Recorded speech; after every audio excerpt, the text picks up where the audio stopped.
Welcome to Dr. Judi Speaks, where we dive deep into the world of parenting thriving children.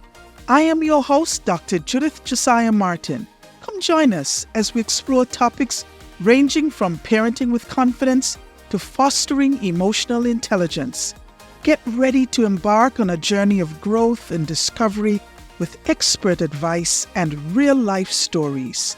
This is Dr. Judi Speaks, where parenting meets empowerment.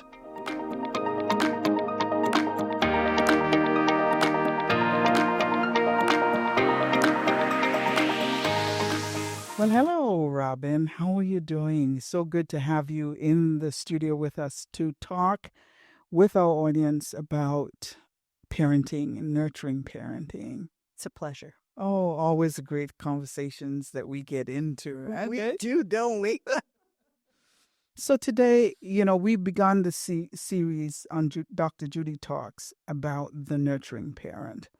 And today I wanted to synthesize or break it down a little bit to talk about the working nurturing parent. I know that we're going to get into our stuff a little bit as well, because we know what it was like to have children and have full-fledged careers, both as line staff and as administrators, as supervisors. And so we're going to get into that today. But before we get into the working parent, let's just recap a little bit about the nurturing parent. And let's just talk about the top 3 things that we captured from our last conversation. And the first thing that comes to my mind is one of the key points you brought up, that working parents are available.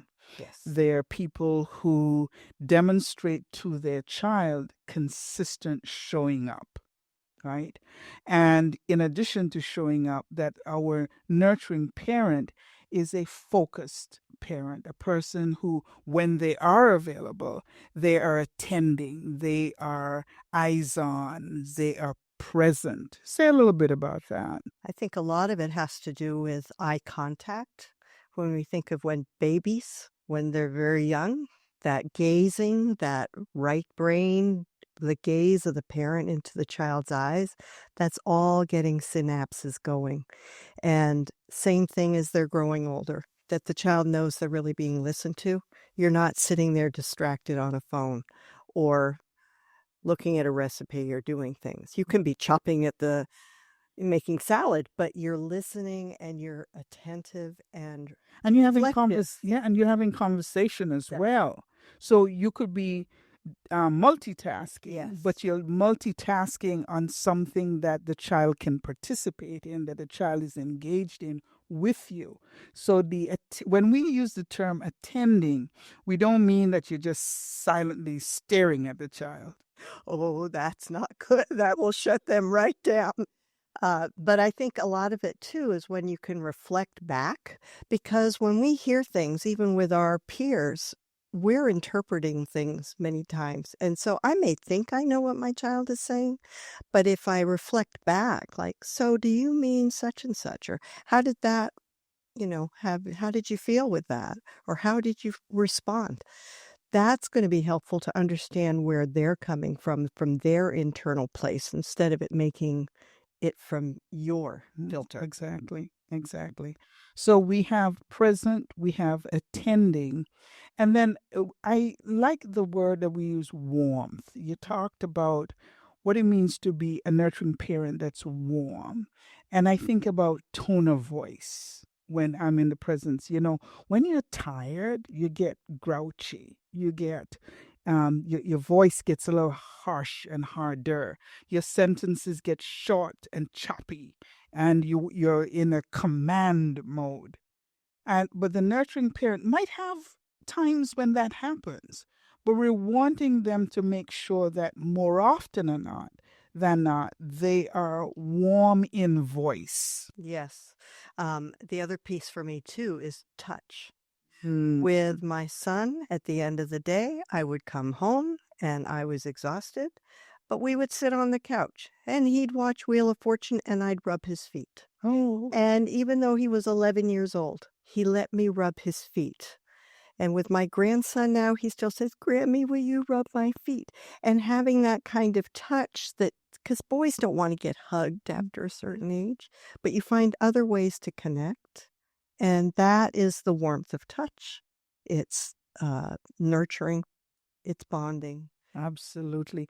A flashback came in my mind when you talked about that, because I have two daughters, and when they were small, I was busy, so we'd come in and at the end of the day, after dinner, either we're on the couch or we're in the bed reading books, and I'm playing with the hair, I'm stroking behind the ears, I'm doing more than voice. I have the touch. I have the warmth. It's almost like a cuddle, but cuddling in different ways. Cuddling doesn't mean you have to be in arms or up under the armpit. It could be a back rub. It could be brushing the hair.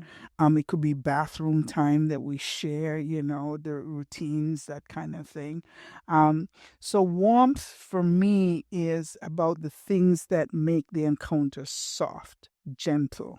And some of that gets age appropriate. Of Like you course. said, there's different things you would do when the child is very young, but then as they get older, they wouldn't want to have that. In fact, it would almost make them want to reject you more. Yes. So it's being sensitive to when they have had enough. It's like helping them teach their boundaries, their personal space too. I don't own their space. And they need to know that they can respect that. Another thing I was thinking of when you were talking about the warmth and being attentive is the awareness of time. I always felt so pressured and rushed. And that was really hard when the kids were slower in process. But not to get impatient with that and let them have their process. Because I realized one time, I don't want them growing up having time as an enemy. Oh, to them. yeah. The time is a wonderful gift. Yes, yes, yes. And one of the things in another one of our conversations with Lisa Dezo, we talked about using nature as a tool, as one of the tools. And I was saying to her, so how do parents do that? And she said, it's not an agenda, it's not a project. It's called open the door and just step outside, and it's right there. And I'm thinking as I'm listening to you about the touch, it doesn't have to be, oh, so now it's rub the feet type. It's something that's natural. It's in the moment. It's age appropriate. And you're looking at the child as they develop to give cues as to when this is no longer okay. Now we need to switch to a different way of being together. Exactly. And that requires really having developed some open communication styles from zero right through all of the ages. But you were talking just now about being busy. And I think that's going to take us into really what I want to talk about today, which is working parents.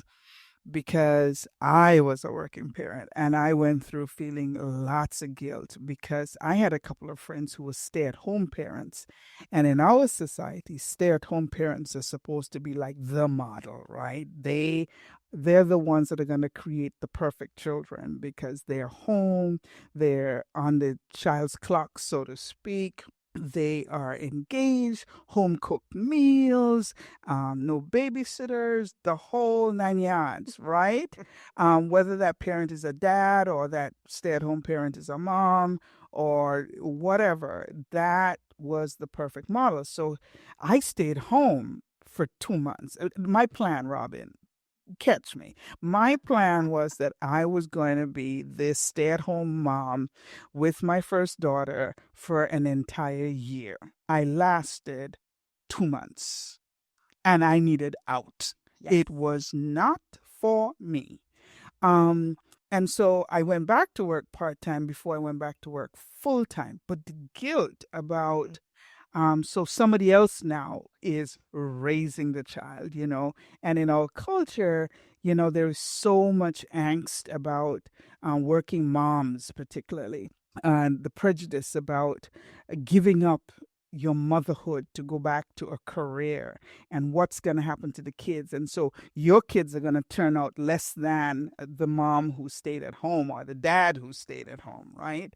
And so um, this idea of, so what did I need? And this is where you and I are going to get into this. What did we need? Because you were a working mom. What did we need to be working parents and still raise thriving, healthy, curious, well behaved children. Because what I want my audience to know is that you can have a full career and have turn out great kids. Absolutely. And I'm chuckling inside when you're saying that because I was right with you. I lasted 4 months and it was like, let me get around some adults. But, that's the thing too. Then I started feeling shame that I wasn't enjoying the being at home. It was like, oh my gosh, do I get something done? Are they going to nap for 45 minutes or should I do this? Everything. And then feeling like this is supposed to be wonderful. Mm. And it was exhausting. And then how many people, as soon as their spouse comes home, says, Here, you take them. I'm going to go take a bath or something like that.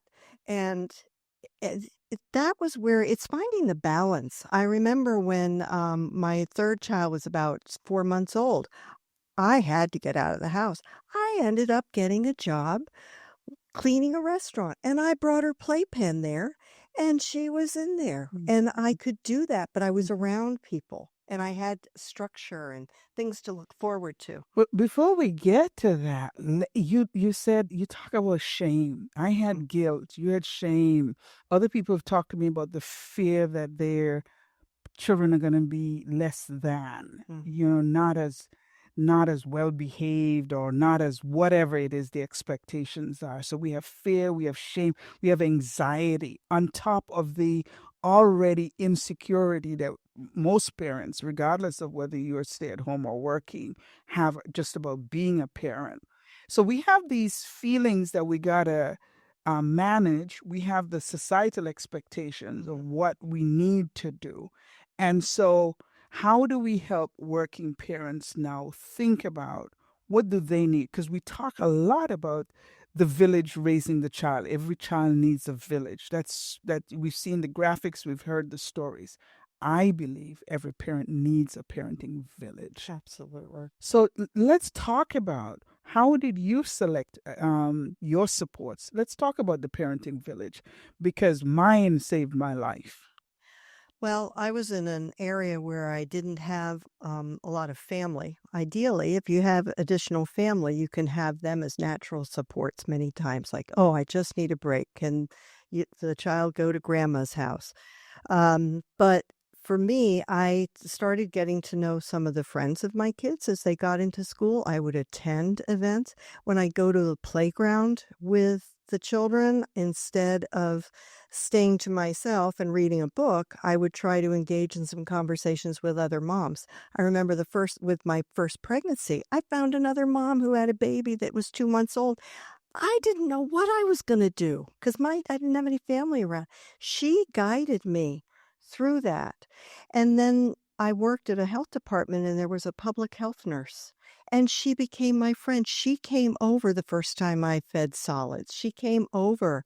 And yet there are people there who want to be helpful, but whether it's through a church, whether it's through your neighborhood when you're taking walks, whether it's through the daily activities of your children, merging all that, but recognizing that you need to have your needs met too, or else it can really build isolation and resentment, and it can come out backwards. Yes, yes. And we will talk about how it comes out backwards in a different conversation because that's really important for parents to know that if they're not intentional about finding their supports, things untoward can happen, right?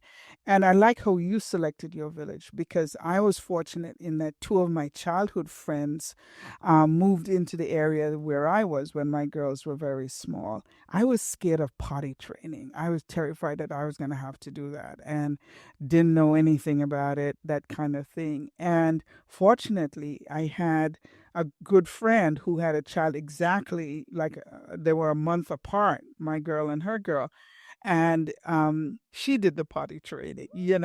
And then she also had a mixed race daughter, and she did not know anything about hair. So So I did that. So as peers, as dueling moms, if you will, we supported each other. We filled in the gaps for each other. And as working parents, this was even more important. So picking a small group of friends who have children around your age, about your children's age, and your age too, is not a bad idea. Whether you're a single parent or a dual household parent, it really doesn't matter because in my house, my husband worked as well. So it was both parents away. And so when we came together, we tended to focus 100% on the children. But if you do that day in, day out, after a while, tension builds up between the couple, and they don't have an outlet. If you don't have your own village that you can go and either leave kids with, or where you can go and sit with other people and even have a little belly gripe, a little, oh my gosh, I was just going to say, one of the key things is that I wish I had done more of and earlier on was being honest instead of pretending like it was just a, walk in the park. This is just great. I'm loving every minute of it. Really being honest to say, I'm tired. Or how do you function when the child's maybe sick or irritable or having problems with their siblings? Being honest because it's a human experience. you talk about that honesty because there were times, and even now that my daughter has her first son, her first child, I tell her about that first year, how many times I cried. I was exhausted. I did not like this parenting thing, this 100% on demand, preoccupied, no time. Your whole body's just it's like you've been absorbed by some creature from the lagoon kind of thing, not to say kids are, and yes, you love your kids with all your heart, but it's an exhausting job. And so having a safe place to go to spend time with your peers, with parents like yourself, not to gripe about the kids, but just to get another kind of energy. I like what you said also about finding people in maybe faith-based groups or school activity groups or daycare activity groups or community place or just going to the playground and introducing yourself to other parents. But you do have to screen, however, because you want to select people in your village who have the same values, similar values to you, who are using similar parenting methods and strategies as yourself. That's where I think when you go to a park Mm. or you go to watch some play group, I watched how mothers responded with their children. And you begin to get a trust and think, oh, okay, that looks like that goes along with me. And then it was great. One time we even had some moms and we did like a informal co-op where we had at my house, people would bring their kids and we rotated who were the people who were going to take care of for mom's night, morning out. Yes. And somebody was able to go for 2 hours. And it was so funny. One mom, she had twins. She said, I went home and took a bubble bath. Just so because she didn't have to think about anything. And she knew the kids were well taken care of and we had snacks and everything, but everybody took a turn so that we all Yes. got breaks. Yeah. I like the fact that you watch because that's what I did too. You want to watch how other parents talk to their children. Another thing I watched for were certain behavioral responses of the child. Like if I watched to see if a parent had control, if they were consistent in the directions that they were giving the kids, what was the color of their language that they used? Because I didn't want parents around my kids who used a particular vocabulary or whatever, And so you have to pay attention because since it's going to be your village, they have to be people who sort of are in harmony with who you are as a person. And I hear working parents say a lot how hard that is to find today. Um, And I want to send the message that it's really very possible. If you spend a little while, it takes a little while to identify those people. So in your schedule, as if you're an executive parent, if you're a parent who travels a lot, you might need to say, okay, this month I'm going to show up at the school's parent day, introduce myself to 2 people, at least take 2 numbers. Intentional. Be very intentional. If we're going to go on a walk, maybe I'll join the YWCA or the YMCA group, and introduce myself to 1 or 2. So everywhere you go, you take the phone number of one person, follow through, and intentionally build your cohort. So to Exactly. speak. I really like that idea of that. Just, it doesn't have to be huge, just one person at a time. And I know sometimes if I tried to be too broad, that was overwhelming. And so by pacing it, like you said, with just 1 or 2 people and being intentional, or just recognizing, I'm going to watch.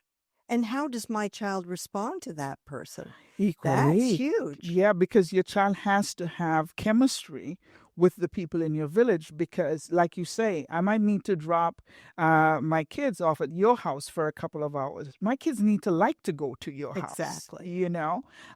So that we're not talking about just using strangers. We're talking about being intentional about building relationships with other parents so that we can support each other over time. And I will forever give a shout out to V. Robbie and Annette and Genevieve, because those women were with me throughout 18 years of my kids' life until they went off to college. And so not only was the village there for me, but the village was consistent. It did not change throughout the childhood of my children. And so the children now had 2 villages. They had their parents' support village, and then they had their own peer village. So we sort of created a world of massive support. And I think for working parents who have to be away for quite a lot, who might be distracted when they come home, because when the kids go to bed, they have to go and get on the laptop and do some more work, or they got to get up very early in the morning to do some work. So they're burning the candles on all edges. Being able to say, you know what, today I really need this child to be over at Robin's house for 3 hours. I need a break. I just need to just sit in a chair and watch a movie, or I need to just go for a walk by myself without children or dogs or cats or anything.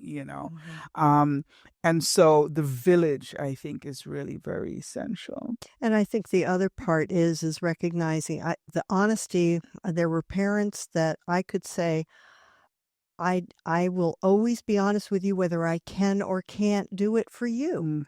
Because if you're afraid to ask somebody for help, thinking they're just going to be nice and say okay, but it's really stretching them too far, that doesn't work either. You have to have that honesty between each other, like say, tell me if this is not a good time. That's okay. And we have to have rules, right? I know one of my friends, she didn't like sleepovers. So I knew that if I needed her to do the kids, it wasn't going to be a sleepover. It was just going to be a daytime kind of share. And the same thing for her kids, right?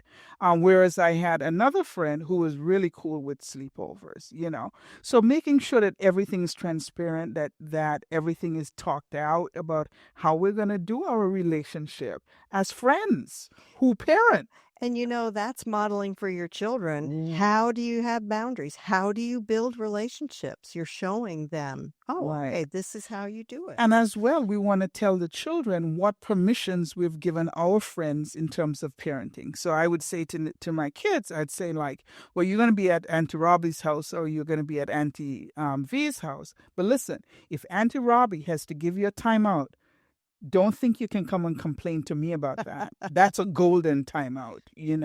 If Auntie Robbie needs to restrict your time on a device, it's the same as if I took it away. Exactly. So we don't split as well between the parents. You're bringing up a good point, too. That even happens between spouses. Ooh. Because that's, that whole thing of, well, mom's saying no, but I'm going to go ask dad and I'm going to bat my eyes and he'll let me do it, because there again, you're building that triangle that is going to be destructive, especially as they get older into the teenage years. You know that. I sure do.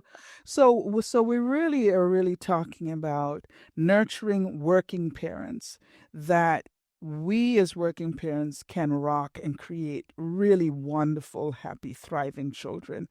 One of the formulas that we need to do that is to make sure that we have our own intentionally constructed support system. What would be a last thought that you would have for our working parents in terms of this idea of their village? Well, I think I'm even thinking I have two of my children are in their 40s now, and they're parents. And I think the piece of just giving yourself permission to not be perfect.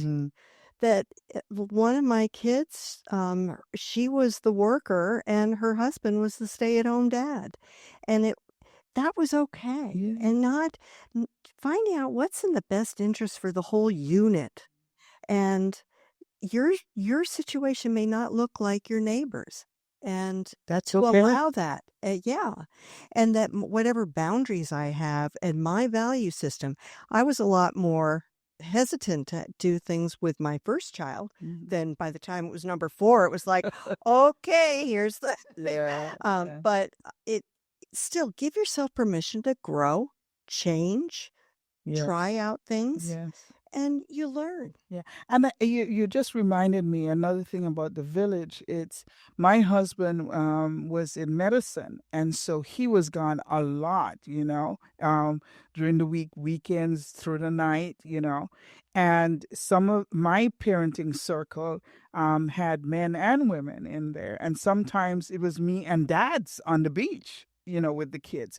And that was just as good as me and the moms, And I think that's another stereotype that we have to break, that our parenting circle does not have to be gender same. It can be if that's what you got, but it does not have to be. But that all parents, no matter how we come to this, all working parents, whether you're working single, working dual as a parent, all of us need some support individually. I think men who parent need a support group just as much. And I think there's some sort of subtle messaging that moms, using that term, mothers who parent, are the ones who need the social support. But I think that anybody who parents needs an external social support to their child.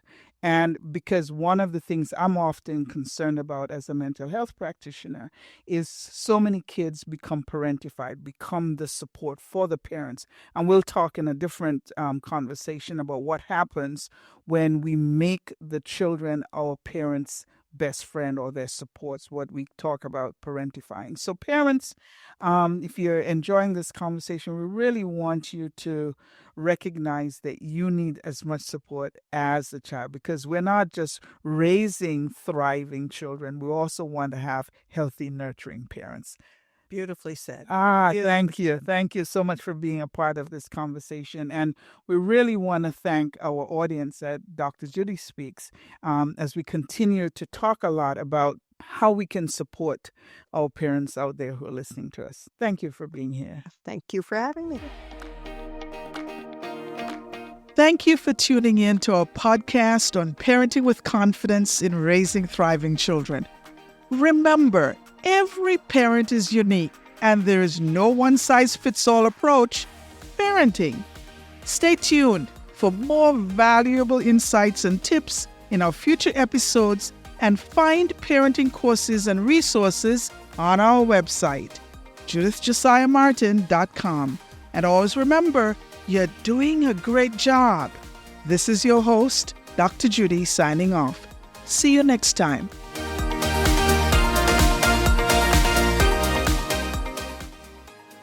Thank you to our guest today. Recording production by Kessie Silas, K. Silas Efficiency Consulting. Editing by Hasan Copywriting. Music by Vlad Kloshenko, used on the Creative Commons Attribution 3.0 license. Music attribution details in the show notes.